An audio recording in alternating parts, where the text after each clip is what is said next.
Keanu Reeves walked into the wrong bar. No one recognized him. No one respected him.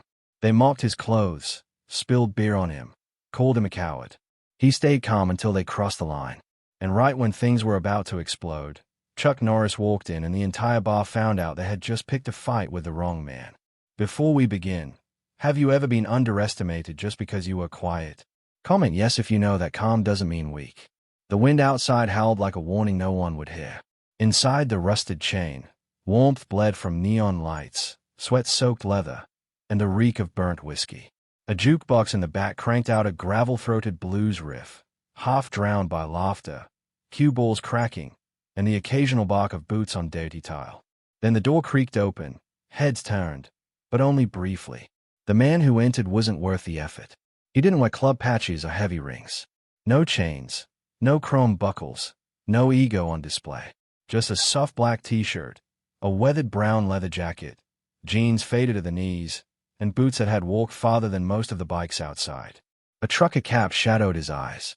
His posture was calm, too calm for this place. He walked slowly to the bar, ordered a bourbon, neat, and glanced once at the corner table by the window. Empty. He took it. Not a word spoken, not a gesture of threat, not even a glance back at the pack of bikers crowding the bar's center. But that silence, it was louder than shouting. 3 tables away, Viper, a broad-shouldered man with a neck like a piston and tattoos of flames crawling up his arms, narrowed his eyes. He tapped his beer twice against the table, his way of summoning attention. Hey! The word hung in the air, sharp, intentional, directed. The man in the corner didn't react. Viper leaned back loud enough for everyone to hear. Now you see that guy just walked in, sat at our table like he owns the place. Didn't even take his hat off. The group chuckled. One biker snorted. Looks like a retired janitor. Another added, or a roadie who got lost backstage.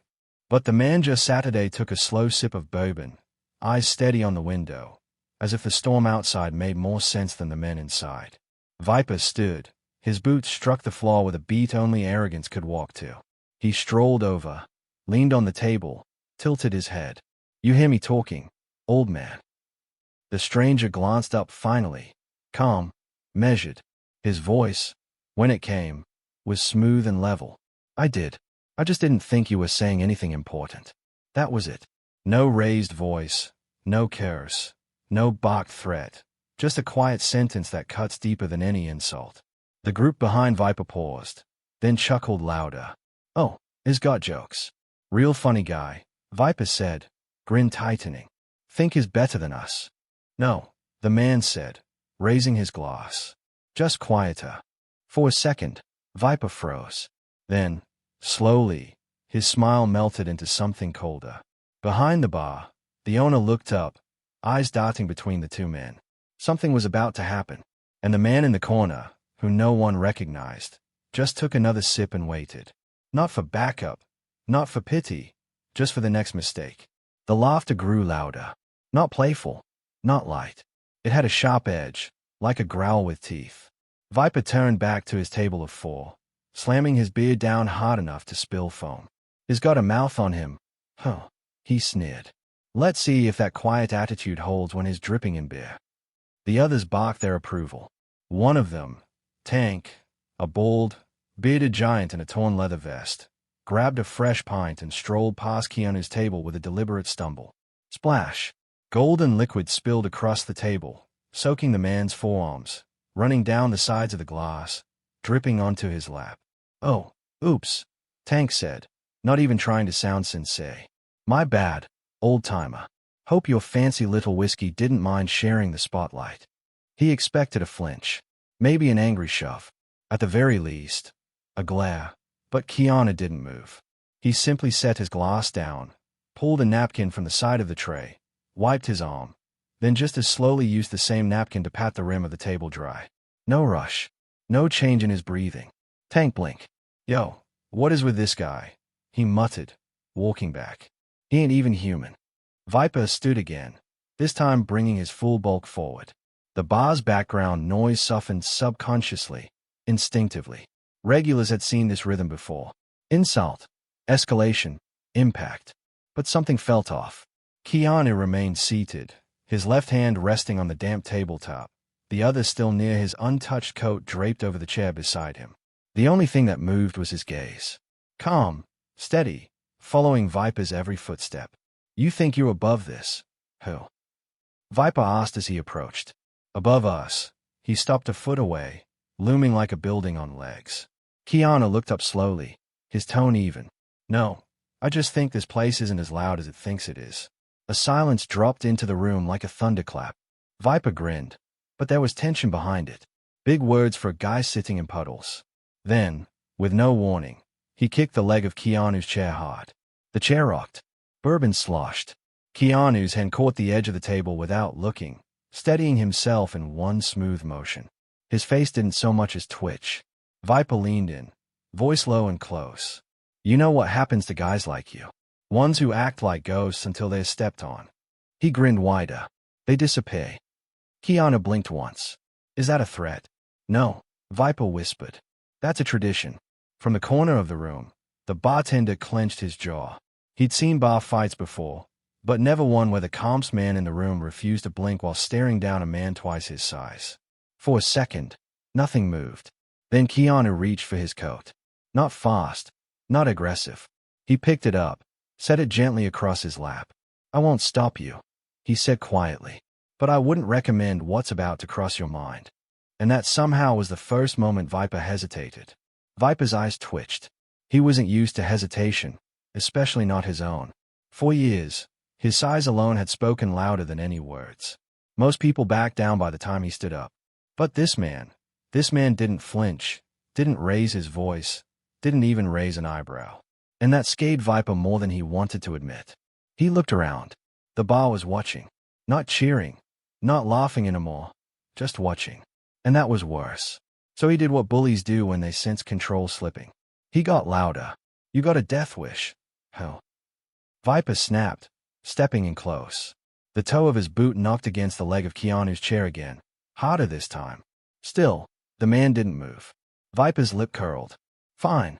He reached out suddenly, grabbed the bourbon glass, and hurled it across the room. Crash! Glass shattered behind the bar, startling the bartender, who'd been too afraid to interfere. Then Viper snatched the leather jacket off Keanu's lap and threw it to the ground, grinding his boot over it. "Let's see how zen you are now, tough guy." Keanu finally looked up, not with fury, not even an annoyance, just quiet disappointment. "You done?" he asked. Viper barked a laugh. "Done. I'm just getting started." He reared back a fist. Telegraphed. Wide, dramatic. All shows. The bar held its breath. And Keanu. He stood up slowly, smoothly, like mist rising from a lake. He was tall, taller than most realized when he'd been sitting. His posture was relaxed, but straight, hands by his sides, shoulders back. No fear, no aggression, just presence. Viper faltered for the first time. The crowd saw it. A hitch in his movement. A sliver of doubt. Keanu didn't take a fighting stance. He didn't step forward. He just spoke. "This isn't about me, is it?" Viper blinked. "What?" "You're not trying to prove anything to me," Keanu said calmly. "You're proving something to them. Because if one quiet man can ignore you, what happens when others realize they can too?" The silence was now absolute. Viper's hand dropped just for a second. Then came the shove. A hard, desperate push against Keanu's chest. It wasn't calculated. It was reactive. Frustrated. Weak. Keanu didn't even fall. He stepped back 1 foot, absorbed the blow, then straightened again. He looked down at the jacket on the floor, picked it up, dusted it off, and slung it back over his arm. "I came here for a drink," he said, voice steady. "You came here to be feared. Looks like we both failed." Viper's fists clenched, but something in his eyes had cracked. He turned, muttering curses, heading back to his table. Keanu sat down again like nothing had happened. And for the first time all night, the rusted chain felt unsure of who really ran the room. Something had shifted, and everyone felt it. Outside, the wind howled harder, slamming against the thin windows of the rusted chain like an omen. Inside, no one spoke. Viper sat back at his table, fuming. His jaw worked side to side like a dog, chewing on humiliation. Around him, the other bikers stayed quiet, nursing their beers. They'd seen him beat up guys for far less. But tonight, something about that man, the silence, the poise, it unnerved even Viper. At the bar, the bartender polished a glass that didn't need polishing. His eyes flicked nervously toward the corner table where Keanu now sat again. His coat back on his lap, his bourbon replaced, untouched. No one else dared disturb him now. That's when it happened. The door creaked, then banged open. The air turned cold. A few patrons turned instinctively, expecting another lost traveler or a local drunk stumbling in from the cold. But what stepped through the doorway wasn't either of those. It was a man, older, broader in the shoulders than most, with a slow, deliberate walk, and the unmistakable weight of presence. He wore a faded denim shirt, sleeves rolled, chest rising calmly with each breath. His boots thudded once, twice, on the wood floor. No one needed to say his name. They felt it. Chuck Norris. A ripple passed through the room like electricity beneath the skin. One man dropped his pool cue. Another whispered, "No way," under his breath. Viper looked up, his face twisted somewhere between disbelief and dread. What the hell is he doing here? Chuck didn't answer. He didn't look at anyone else. His gaze was fixed on Keanu. The man in the corner stood again, a small, calm smile tugging at the edge of his mouth. Chuck walked right up to him. No tension, no hesitation, and placed a firm hand on Keanu's shoulder. "Long time," Chuck said simply. Keanu nodded once. "Thanks for coming." Chuck turned, then facing the room, his face now fully visible in the dim flickering light. The creases of age didn't hide the steel in his expression. They sharpened it. The bar had gone dead silent again. Chuck scanned the faces around him, stopping briefly on Viper. "You picked the wrong man to test," Chuck said, voice low but cutting. "And you're lucky. He's the patient one." Viper's jaw clenched. But this time, he didn't stand. He didn't speak. Even his fist stayed close at his sides. Because deep down, every man in that bar understood one thing. Keanu might have spayed him, but Chuck Norris wouldn't. Chuck looked back at Keanu. "Ready?" Keanu grabbed his jacket and stepped beside him. Together they walked across the room like ghosts through smoke. No one moved to stop them, and the door once again swung wide open into the cold. But this time, it wasn't the wind that made everyone shiver. It was the silence they left behind. Are you still here with us? If you're still supporting what we do, drop a yes in the comments to let us know you're part of this journey. We see you and we appreciate you. The door hadn't even shut behind them when Chuck Norris turned back toward the room.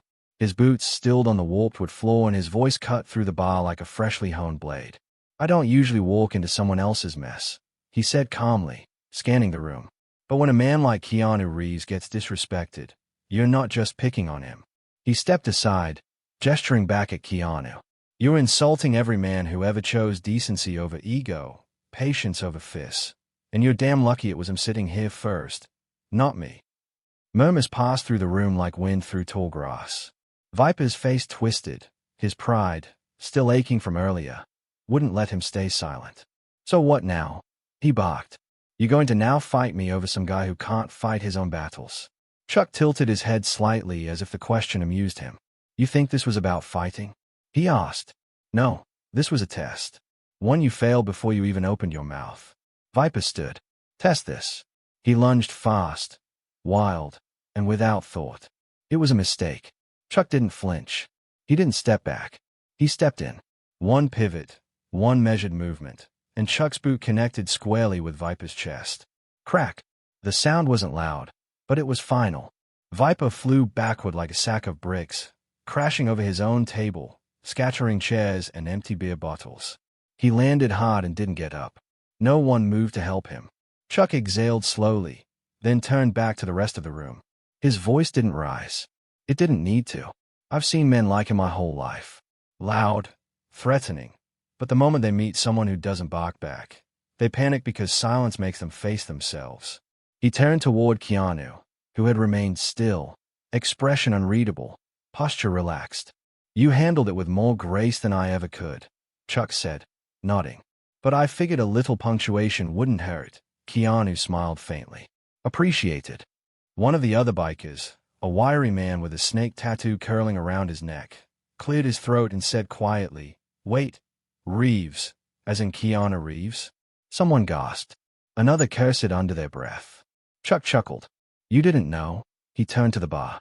You all watch him keep his cool while being insulted, mocked, and shoved. And never once did he break that calm. Then he faced the room one last time. That's real strength.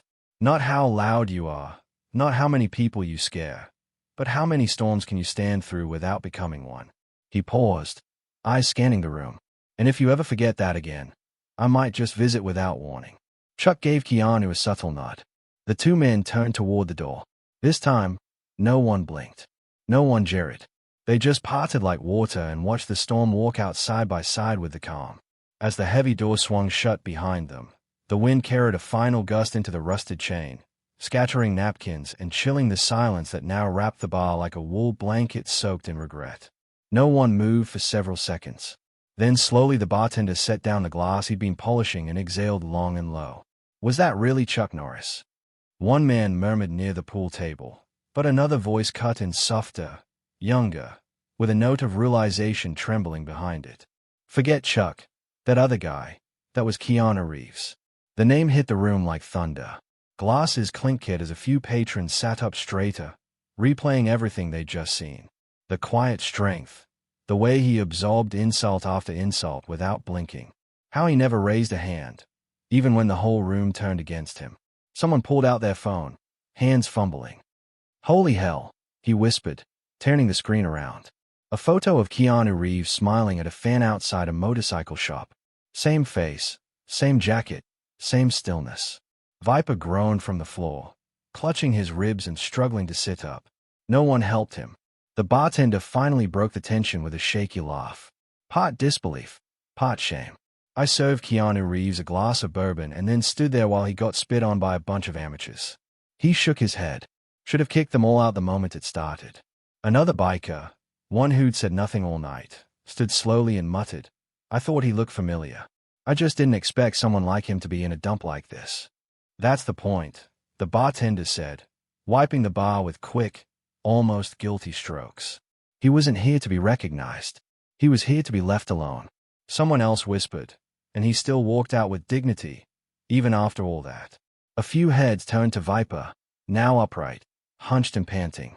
No one looked at him with fear anymore, only pity. A waitress who had quietly watched from the back leaned over the bar. You think he'll come back? The bartender considered the question. Then I looked at the empty table by the window. I don't know, he said honestly. But if he does, someone better make damn sure that drink is waiting and that nobody talks until he does. For a moment, the entire room looked at that empty seat. One chair, one glass, one lesson that echoed louder than any brawl could ever deliver. The man they humiliated was a movie star, a martial artist, a cultural icon. But more than that, he was the calmest man in the room. And now that he is gone, everyone in that room finally realized what real power looked like and how small they'd made themselves in its presence. The night air outside the rusted chain was colder now, as if the wind itself had been humbled. Keanu Reeves and Chuck Norris walked side by side down the gravel lot, boots crunching underfoot. The neon lights behind them flickered like they were trying to apologize. Neither man spoke at first. Then Chuck broke the silence. You didn't need me in there. Keanu glanced sideways, a quiet smile forming. Maybe not, but they did. Chuck chuckled, nodding. That's true. They reached Chuck's old pickup parked beneath a dying street lamp. For a moment, both stood still, watching the stars cut through clouds above. You didn't throw a punch, Chuck said almost as a compliment. Keanu looked at the ground, then back at the bar behind them. No, I've thrown enough of those in movies, he said. Sometimes people need to see what not fighting looks like. Chuck nodded slowly. I've always said the strongest man in the room is usually the one who doesn't need to prove it. Keanu turned to him. And yet you kicked that guy halfway across the bar. Chuck raised an eyebrow. Hey, I didn't say I was the strongest man in the room. They both laughed, a rare warm sound that dissolved into the night. Then, as if sensing the weight of the moment, Keanu spoke one final time. Kindness doesn't mean weakness. Silence doesn't mean fear. But too often, people only understand that after it's too late. Chuck placed a hand on his shoulder. They'll remember tonight. Keanu nodded. Let's hope they remember the right part. The two legends got into the truck and drove off into the dark, leaving behind a room full of bruised egos, broken assumptions, and one empty glass that said more than any speech ever could. Real power doesn't come from domination. It comes from restraint, from knowing who you are and not needing the world to applaud it. Have you ever stayed silent and realized later that was your strongest moment? Type strength in the comments if you believe dignity speaks louder than pride.